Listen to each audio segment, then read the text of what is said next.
बाबासाहेबांवर कविता लिहिली तर मला काही लोकांचे फोन आले म्हणे महाराज तुम्ही बौद्ध आहात का। मी शिवाजी महाराजांवर कविता लिहिली तर मला काही लोकांचे फोन आले म्हणे महाराज तुम्ही मराठा आहात का। मी महात्मा ज्योतिबा फुल्यांवर कविता लिहिली तर मला काही लोकांचे फोन आले म्हणे महाराज तुम्ही माडी आहात का। मी तुकाराम महाराजांवर कविता लिहिली तर काही लोकांचे फोन आले म्हणे महाराज तुम्ही कुणबी आहात का।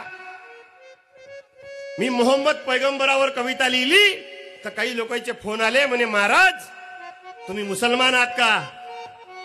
मग आता परवाच्या दिवशी मी माणसावर कविता लिहिली मला अजूनही कोणाचा फोन नाही आला तुम्ही माणूस आहे काय म्हणून। मग हे विचार डोक्यात घ्या।